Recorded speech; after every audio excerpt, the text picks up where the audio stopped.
because of course we didn't move just once.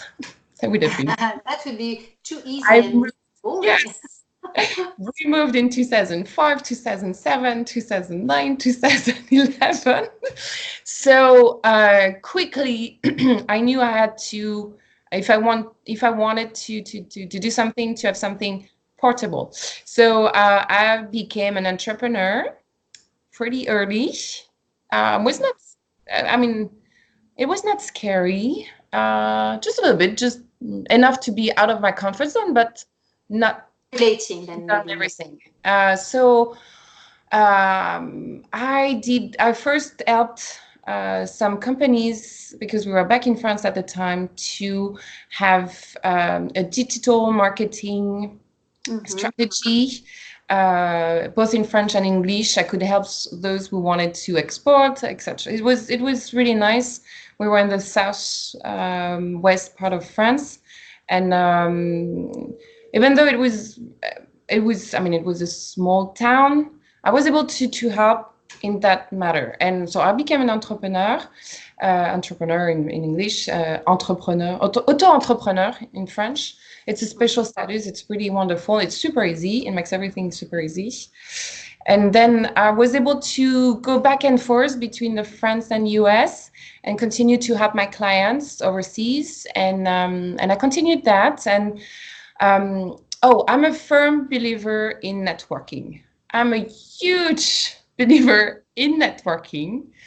And I'm lucky enough to be very comfortable in a lot of settings. And so when we moved back here in the US, that's how I met a lot of clients. And then that's how I also met a lot of people. And I explain, asking why we don't have a FLAM in Philadelphia, and I said, let's just do it. And after that, that's how it started, as just opportunities, being around people who were saying, why we don't have that, or we need that. Let's do it. So three things I would like to come from, to take out of what you were just saying, because maybe that would resonate with the ladies who are listening to this interview. You say that if this is what I want, that is okay. And it is back to choice, in opposition to the pressure women can have from work, social environment, or family, of what they should be supposed to be, or act, or do. So I think this is very important to make that difference between what is it you want to do now in your life, and do you know what is it that the other people around you would like you to do, and what are you doing with that difference? So that's the first point, I think, which is major. Okay. Another one is you said, so I became an entrepreneur, auto-entrepreneuse in French. That was a bit scary, or I would maybe say that was stimulating, out of your comfort zone. This is directly linked with adaptability. And of course, when you are an expatriate, it's easier because, as you know, that's what I'm doing as well, and I am an expatriate, and I always say this is a work I can put in my pocket and I can go anywhere and I'm still able to work. Having said that, even non-expatriate women are developing entrepreneurial a lot, because I'm in contact with a lot of women, expatriate or not, and just being a woman seems to be leading to entrepreneurial because it's very flexible. You can work, here or there or even over there, and you can look after your kids if you want to, or have a frame of time free in your working day. So you can take your kids to whatever activity or whatever appointment they need. So this is that flexibility and adaptability that is really strongly related to being an entrepreneur. Yes, it makes our lives as mom so much easier. You're right. I don't have to think twice about taking appointments yes, if I can completely manage my schedule around their schedules. If they're on vacation, I can work around that. If there is a snow day, because in Philadelphia we have a lot of snow days, or hot days, we're gonna towards the hot days. Yes, I mean, they can't go to school. Yeah, no problem. It's not a headache. It's here. I wouldn't say it's not a little bit more complicated because, of course, especially when they were younger, they would interrupt you. You're in the middle of an email, very important, but yes, you need to have some rules with the kids and to never interrupt when mom is on the phone or in a conference call. And after that, it's so much easier. We've seen that with who was the guy? I can't remember. There was the kid Yes. calling. You was interviewed. So actually, you know what? That is only human. It's fine. I think everybody can understand that. And it's great that it was a man. We need to see more of that. We need men to see that other men are doing it. I'm trying to convince a man that as the opportunity, for me, it's an opportunity. For him, it's an obligation because his wife is having a 1 year job somewhere, and he has to take a sabbatical. They need to stay together. I mean, at some point they were thinking about splitting, but no, it's not working. The kids are super young, and I wanted to say to him, but great, be a no stay-at-home father, but be there for your kids. They need you as much as their mom. It's a wonderful opportunity for you to spend 1 year with them as much as you want, instead of coming back at 9 p.m., not seeing them when they wake up, when they go back to bed. Many times he was not able to see them during the entire week. So, my gosh, you have 1 year. It's going to be paid because you're in France and you have that amazing support. Take it. But it didn't feel like it because it was not seeing other men doing it. So it sent so many examples and websites and etc. about men doing that. They need to see it. And we need women also to see it and to say and ask and demand and request their husbands to do more, to do that. We need to see what others are doing, to allow ourselves to do it as well.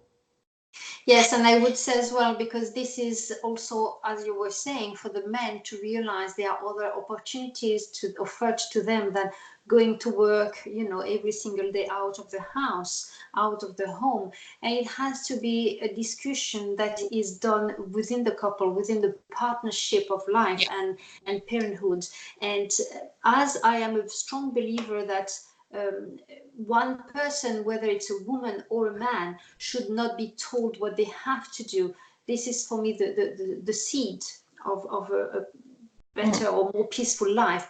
But you also have the realistic component, the realistic parameter, and this has to be discussed with the life partner and the daily organization and the finances and all things as well, but mainly discussed with the partner you are living with, and check and see what life contract, what couples contract there is, and see if both parties are happy with the way it is evolving. I think this is major for both women and men.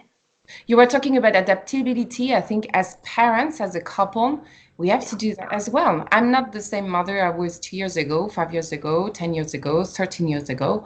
And with my husband, we're always trying to find a solution to new issues arising that year, because kids change to new school, it's a new schedule, or because they need more independence, they need those kind of activities they didn't before, etc.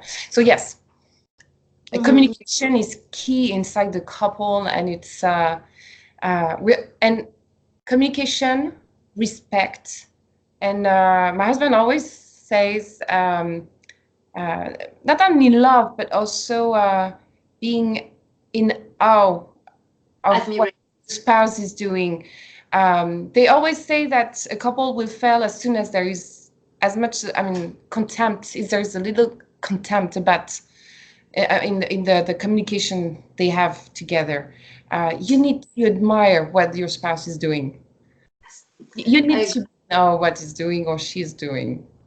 Yes, you have to keep that a sparkle of Yes. admiration for the Yeah. other. Otherwise, it And you may need to become. fight for that. You need to make the effort for that. People are giving up too easily, way too easily. Yes. So we're leaving the path of the couple's life and going Yes. back to your focus, your vision, and your adaptability. So looking back with the choices you've made as a woman, as a wife, and as a mother, are there anything you would have handled in a different way or not? No. No. Like I said, maybe with some retrospect, it's easier to say, oh, I should have done that. I'm sorry, but I did the best. I made the decision at the time with the information and the person I was at the time. There's no regrets because I tried. I failed, I won, I succeeded. I tried, and I tried all the time. Nothing stopped me. Some people would say I'm a little bit wild or crazy. No, it's just I was not afraid. I was not afraid of trying because I never limit myself. I'm a woman, yes, and what? Should I stop because it's not expected from a woman? I'm like again, I'm lucky because I didn't have that education. I was not educated that way. So I was free from doing a lot of things. I was also free because I was French in the US. It helped so much. So I would say yes, get out of your city. You don't have to go abroad. Just go elsewhere. When I was young, it helped as well. My father was an officer in the French army, so we moved. We moved quite a bit. I calculated that at age 36, I moved 18 times. So it was fun. So it's not just my father; it was my I mean, as a couple as well. But I moved a lot when I was young, and sometimes I would ask my father with my sister. We would ask my father, when do we move again? Because we wanted to start fresh again. We wanted to change again. We wanted to yeah, start fresh. Every time you moved and you go somewhere else, you can reinvent yourself. You don't have all the baggage that is with all the expectation from some people or what they think about you. You start as a new person every time. And as you say, moving and changing because you change the environment, you change the people you are playing with when you're a child, and or you, the people you're working with, or the Yes. social networking, then it allows you to reinvent yourself, to develop different parts of your personality. I would say, though, to balance that, um, sometimes some people do that because it's easier to run away from something that might be difficult. I'm not talking about you at all. It's just in general. That's Okay, it happens because yeah. if you keep flying like this, if you keep moving like this, the positive things, and it can only be positive. Well, there's never 100%, but I mean, it doesn't have, it's not necessarily an issue, but it can be for some people a way to not see the difficulties which are at a moment. But it always, anyway, allows an individual to I think that's the word, to reinvent themselves, and mainly to develop a part of themselves that maybe they had not connected with before, or they had just lowered it. Mm. Yes, it's until you reach that point where you feel at home, and it was our case in Philadelphia. It was our, I mean, it was my case professionally when I created PhilaFLAM, and then when we created the Federation FLAM US. It was now I see myself a little bit more looking at staying because I found my place. I know it will change because I'm going to change as well. And we need to prepare. I'm 41. I'm already preparing for when I reach retirement age, which won't happen until 70, 75. But Minimum. you need to look forward. I'm looking already forward for when the kids will be at university level. And after that, the major big step will be retirement. But yes, you need to have always that in mind, because if you stay with that, I mean, having that somewhere in your corner, it might be more difficult to change after that and to adapt to your new environment. I'm seeing so many women completely lost when their last kid is moving away from home. Frankly, it's heartbreaking. They're losing their identity because they didn't realize that it will happen, and they needed to have that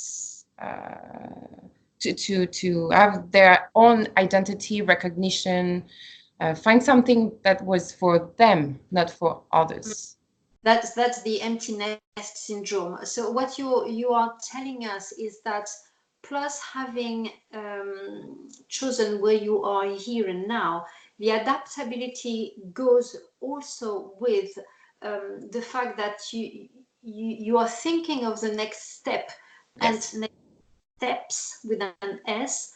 Yes. Keeping in mind that so you have that vision of your future, but I understand that what you're saying is that your vision is not definitely drawn and thought. It is okay, then the kids will go, and then we will retire, or major stepping stones that all parents are going through. So what I'm going to do there, I begin to prepare.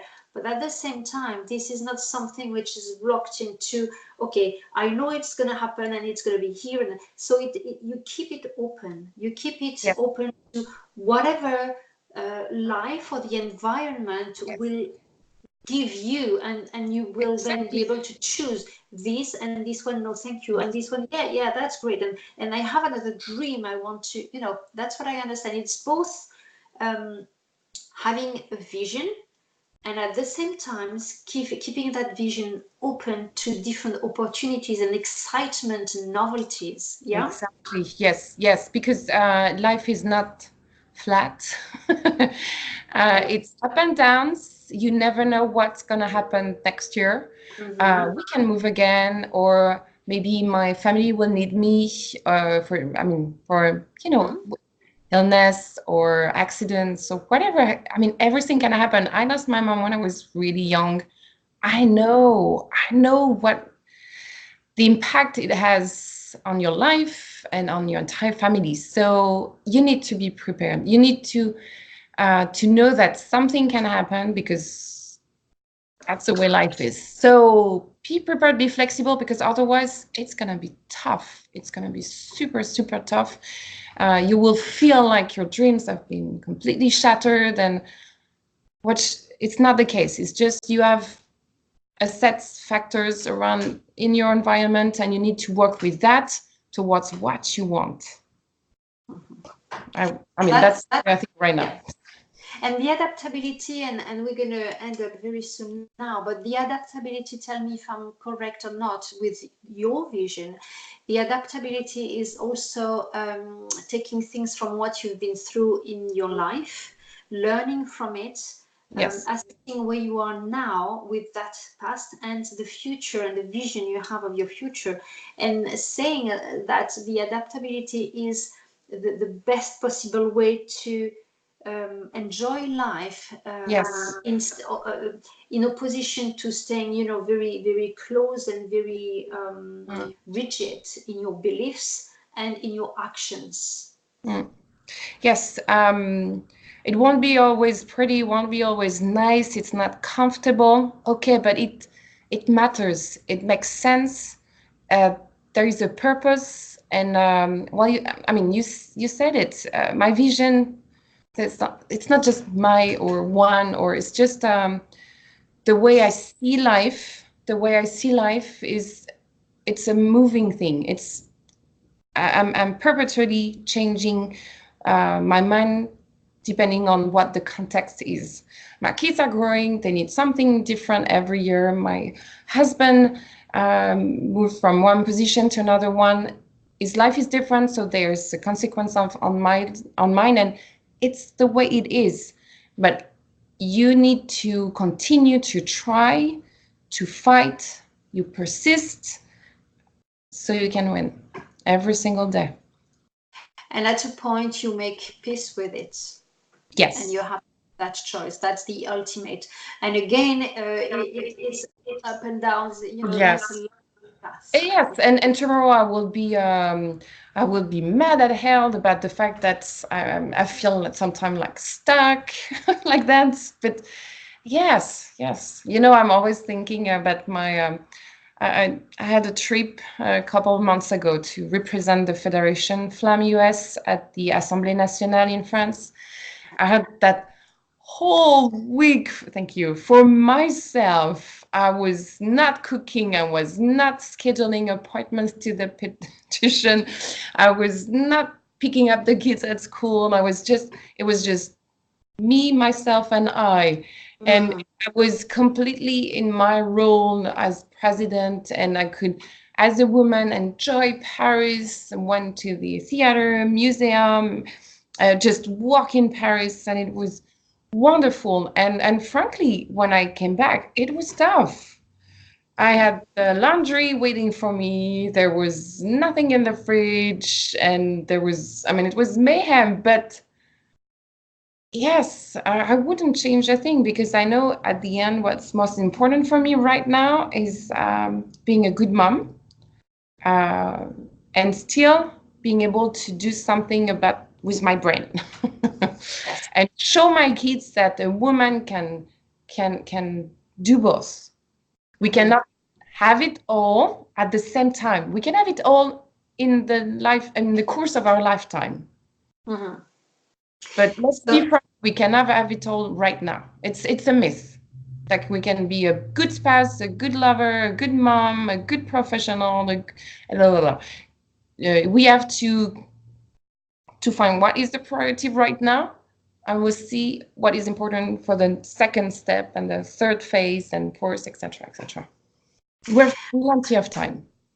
Okay, so what I take out of this interview, and maybe the woman can relate to that, it's just the real stuff is it's not always 100%. That is life. Sometimes it's uneasy and sometimes it is easier. Yeah. But having that analytical for you, and what is important is what is important for each person, and what helps you in your way is to have that analytical approach of, okay, this is what helped me, this is what I want to do now, and this is my vision for a few years to come, knowing that in between the thing that helped you the most is that ability of being flexible and to adapt, and I would say that's psychological trait which is major for the people who feel the most satisfaction in life. And this comes out of many different studies. The adaptability is a major component in life, because instead of making a decision from maybe something that has not been easy, okay, it didn't work, I'm just not working. Okay, this did not work. Maybe I'm feeling not worth it at that moment, but actually, you know what? I can find something else. Yes, so exactly. This is what is right. Important. You may fail, but try again. Exactly. Learn thing, life is not like this. Life is like this. We all know that. It's good to be reminded at times. Yes, but I'm having fun. I'm better at 40 than I was at 30 than I was at 20, and everybody can do it, but it's a lot of efforts. It takes sacrifices, and you need to fight constantly. And can I add, before we are ending this interview, can I add that you have although in the way found some tools, like you're doing yoga Yes, so I had to have, I mean, I would say that if you want to have more, you need to be prepared like an athlete. No, frankly, if you want to be a super mom right now, no, not even a super mom, just a mom, just a parent, because it's not just for women. I think it applies to everybody. But you need to be very careful about what you eat, how you exercise, the alcohol consumption, and the rest. You need to have a balance. And so what? Mental well-being. Yes, Yeah. it's a global It's approach a of. whole, it's a holistic approach. So I'm very careful about all that, about what I eat. I do a lot of yoga now. I was not very keen on yoga for a while because I didn't find the right yoga for me, I would say. I was the kind of doing French boxing, a lot of swimming, or pump, pump, pump. And I find that kind of yoga, but I mean, the type I learned here, it's there's first there's it's like a break.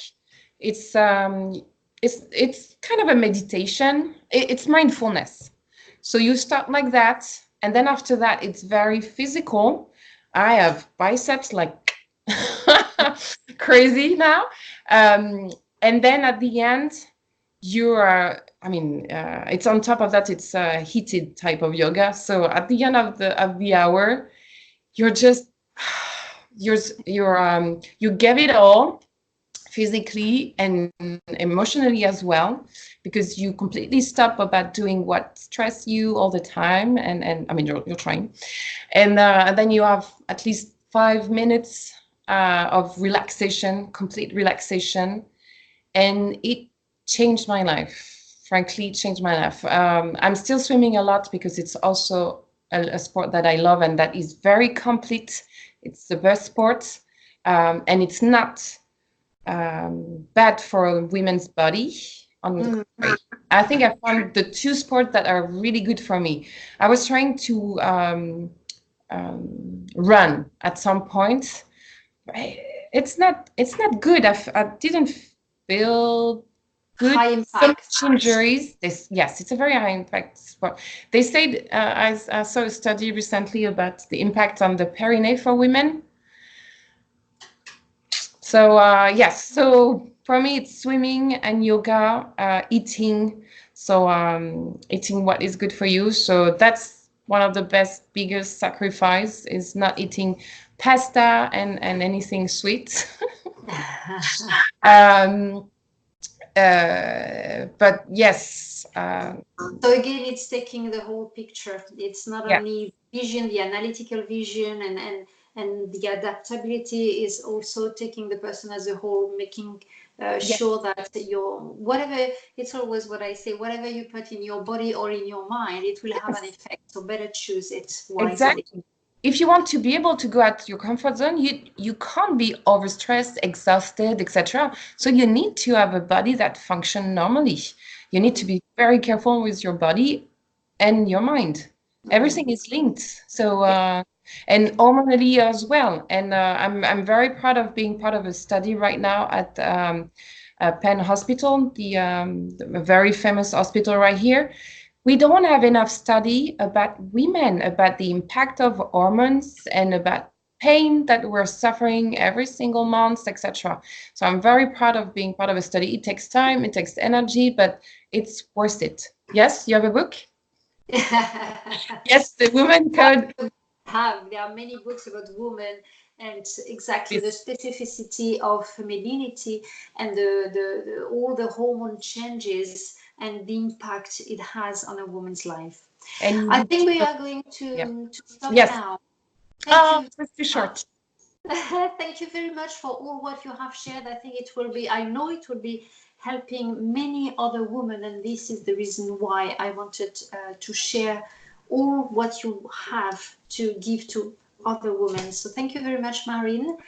And Thank you I will for put doing it in for all the women, but they're working and we are all worth it, and we can do it. We can all. absolutely yes. can. It's absolutely true, and it's good to be reminded, and that's the core of that's the reason why I'm doing all those interviews. I will put in a comment all the different addresses you've given us about the the FLAM network, FLAM USA, and Association FLAM .fr. I will put all that in the comments. Thank you very much again. Thank you, Pia. Have a wonderful week. Yes, we will have a great one as well. And goodbye to everybody, all the people who are listening to us, women, hopefully many men as well. And please spread the word. We're working together there. Yes, exactly. Bye. Bye.